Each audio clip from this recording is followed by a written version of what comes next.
அழுகையின் சப்தம் அடங்காத ஒரு தேசம், பட்டினியால் மெலிந்து போன குழந்தைகளின் கண்கள், அவர்களுக்கு கொடுக்க ஒரே ஒரு தேக்கரண்டி உணவுக்காக இயங்கும் தாயின் இதயம். காசாவில் இன்று நடப்பது வெறும் போர் அல்ல, அது ஒரு மனிதாபிமான பேரழிவு. உலகமே பார்த்து கொண்டிருக்க அங்கே பிஞ்சு குழந்தைகளும் கர்ப்பிணி தாய்மார்களும் பசியின் கோரப்பிடிக்குள் சிக்கி தவிக்கின்றார்கள். அவர்களின் உயிரை காக்கும் ஒரு சிறப்பு உணவு கூட இன்று அங்கே கிடைக்கவில்லை.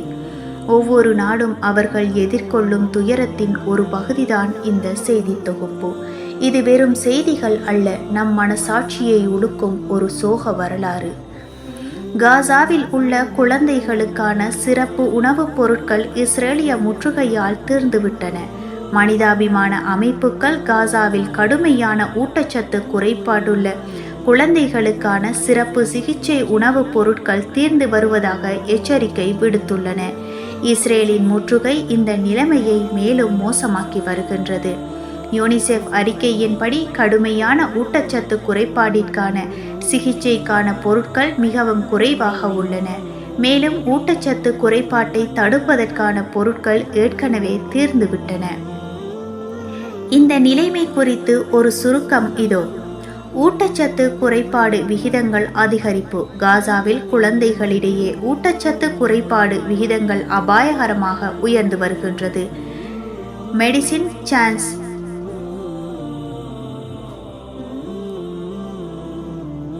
ஃப்ரான்டியர்ஸ் மற்றும் ஐநாவின் நிவாரண முகவர் UNRWA போன்ற அமைப்புகள் ஊட்டச்சத்து குறைபாட்டிற்கு சிகிச்சை பெறும் குழந்தைகளின் எண்ணிக்கையில் குறிப்பிடத்தக்க அதிகரிப்பை குறிப்பிட்டுள்ளன. சில பகுதிகளில் MSF மருத்துவமனைகளில் பரிசோதிக்கப்பட்ட 4 குழந்தைகளில் ஒருவர் அல்லது கர்ப்பிணி பெண்களில் ஒருவர் ஊட்டச்சத்து குறைபாடுடன் இருப்பதாக கண்டறியப்பட்டுள்ளன. 1 மில்லியனுக்கும் அதிகமான குழந்தைகள் ஆழமான பட்டினி மற்றும் ஊட்டச்சத்து குறைபாட்டின் சுமைகளை சுமந்து வருவதாக ஐநா எச்சரித்துள்ளது. பொருள் கையிருப்பு குறைவு. சிறப்பு சிகிச்சை உணவுகள் மற்றும் குழந்தைகளுக்கான பால் பவுடர் உள்ளிட்ட அத்தியாவசிய ஊட்டச்சத்து பொருட்கள் பற்றாக்குறையாக உள்ளன. முற்றுகை நீக்கப்படாவிட்டால் கடுமையான ஊட்டச்சத்து குறைபாடுகள் குழந்தைகளுக்கு தேவையான சிறப்பு சிகிச்சை உணவுகள் ஆகஸ்ட் மாத நடுப்பகுதியில் தீர்ந்துவிடும் என்று ஐநா கூறியுள்ளது.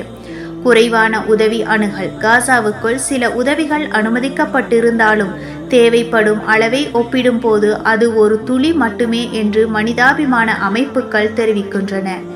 காசாவுக்குள் நுழையும் உதவி பொருட்களின் எண்ணிக்கை தேவையான அளவை விட மிக குறைவாக இருப்பதாக ஐநா கூறுகின்றது. சண்டை, பாதுகாப்பு கவலைகள் மற்றும் சிவில் ஒருங்கின்மை ஆகியவற்றால் உதவி பொருட்களை விநியோகிப்பதும் தடைப்பட்டுள்ளது. விளைவுகள். உணவு மற்றும் ஊட்டச்சத்து பொருட்களின் பற்றாக்குறையால் குறிப்பாக குழந்தைகளிடையே பட்டினி மற்றும் ஊட்டச்சத்து குறைபாடு தொடர்பான இறப்புகள் அதிகரித்துள்ளன.